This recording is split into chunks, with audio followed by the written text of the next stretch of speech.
Hello guys. Hi, I am Milinda Mc Intosh. Hi, I'm Milinda Mc Intosh. So I haven't been posting in a bit. That's because I was sick, and lately I've been trying to focus on school I'm finishing because I have finals coming up, so I'll be studying and so don't be expecting a monologue from me anytime soon. So the first official play that I did was Cinderella Syndrome by Agouti Constance and directed by Miss Sabrina Vincent, my director at the time, from the beginning. So if you haven't already watched Cinderella Syndrome or you just want to like watch it a little bit, I'll be leaving little clips in there. But if you want to watch a full play, I will link it in the description, so go watch it and look at how cringy Melinda's acting was. So when Miss Vincent, she first introduced the play to us, I didn't thought it was an actual performance. I thought that she was just giving us to practice and to see what we were about and the acting, etc. But I didn't know that we were going to put it on for other people to see. When she comes to us and say, okay, dress rehearsals, and I start hearing the cinema, I was like, oh, it's actually happening. It's actually happening. Okay. Ultimately, my favorite part of like putting together a production, like everything, is the process you have to go through as an actor. Getting to bond with the other actors and seeing each other grow, it's really like melts my heart and it's inspiring. If I see my fellow actor doing really great and really good, like I'll be inspired to get up and be on her level and match her level and even better. During the auditions of Cinderella Syndrome, I remember I wanted to play the character Cinderella. I mean, who doesn't? I mean, like, everybody wants in the character Cinderella. However, I got two characters. Brunella, which was one of the stepsisters, and Matron, which was a guard. It's about getting into character. How do you find your character? How do you portray your character? How do you become that character? There are several techniques an actor can use to help them get into character and to find their character and to be their character.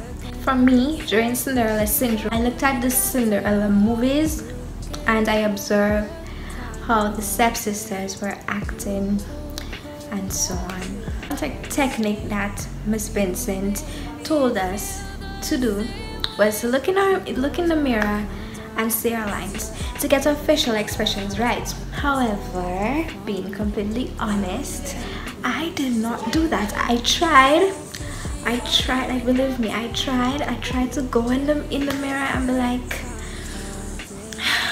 oh mother, I tried very hard, but looking at myself, I don't know, like so along with the mirror technique, you can also research your character and study your character, look at people in society and experiment a little bit with how you want to portray your character. And talk about dress rehearsal. So if you don't know what dress rehearsal is basically like a practice run of the production from start to finish. So you would move around on stage. If there's anything that needs to change, then we change it. If you're comfortable with your, then you know, it's just like a test run for the actual thing, because you don't want to go up on stage in the live performance and then you realize, damn, the dress can't fit me anymore, or damn, this dress is like really tight. At the time you're allotted to change, you can't change that quickly. So this is why dress rehearsal is important. Now I remember for Cinderella Syndrome, we were in dress rehearsal and we weren't dressing quick enough, so Miss Vincent, she got like upset because we were taking too long to change in our clothes. And yeah, going on that stage, I was shy. I didn't want to leave my partner's side, Esmeralda. I didn't want to leave her side. I always wanted, like, the thought of me standing on the stage, the lights blinding me, and everybody watching me, lying there in the crowd, and just like the overthinking would have come in. So I was like close to my partner. When she goes so, I go so. I didn't want to leave her side. Like, I got the character in my head, but to portray it, it wasn't like the best. But for my first time, I did really good, and I did really good for the first time, and that's amazing. And for the dance now, when I had to dance, this was a scenario, right? So I said, I'm on stage, the lights blinded me. I am nervous. there's people that I know in the audience, which I'm very scared. I thinking about messing up the dance. The chairs are cold, the lights have heat coming out, and I'm hot at the same time, sweaty. And the dress, tight. If you see the dress, this is the dress that I had on, tight. My shoes squeezing my foot. And at a point, I remember I actually like stand up for a quick second, thinking that I was going to fall, but I said no, I'm going to keep moving because that would have been really embarrassing and I don't want Miss Vincent to curse me. So I'm dancing and I continue to dance. So yeah, that was really the whole good thing. Oh wait, you see, I forget matron again. And that's the thing, I always forgetting I played the guard matron because it wasn't. I was about to say it wasn't a big role. However, I learned you play a big role or a small role is still essential to the play. A big role or a small role is still essential to the play. You're an actor, right? And you got a line. The only line you get in the play is three dialogues. You get 3 lines in the play.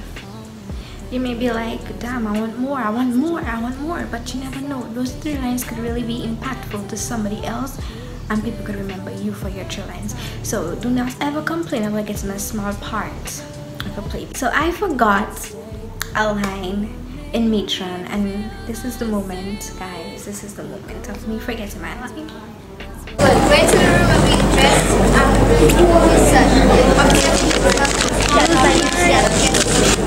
Yes, Rachel. Very first thing I told the person, psychiatrist needs to meet. Yes, Rachel.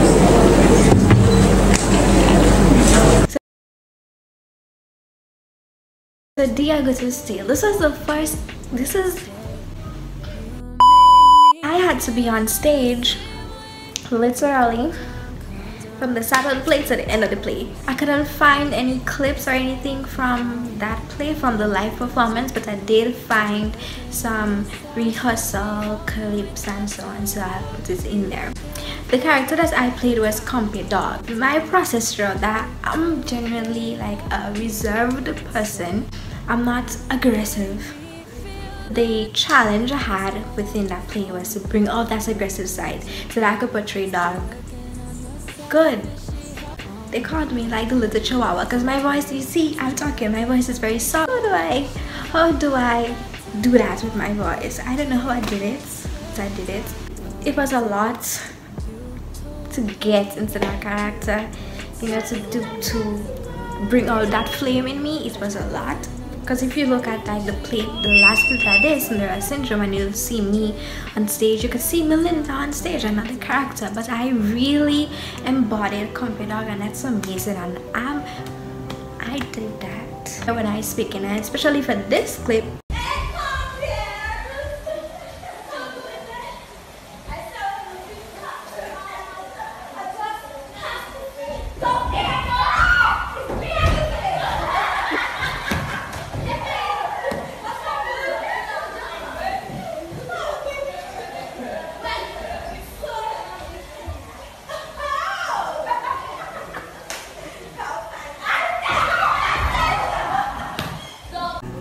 I was talking like really fast, and really I was shouting and not projecting. I know I could have took my time. That's not supposed to be really vexed, but I feel like there was a better way that I could have portrayed it.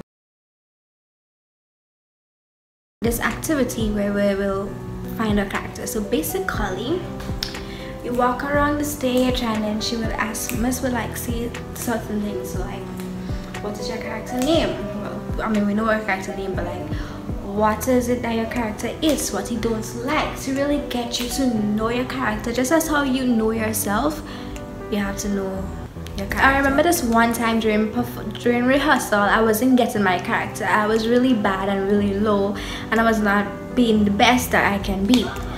The other person that was doing Compy Dog, she got it, and you know, she was really good at it, and I'm like, damn, you know what, you are inspiring to me. And I researched my character and put in my best so that the next time I could come and tell her, this is Milinda Mc Intosh and this is what I can do. And I did that, and I did very well the next day during performance.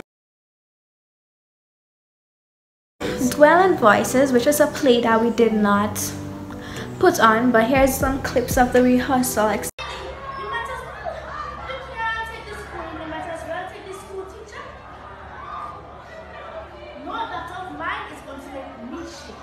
Make you shame.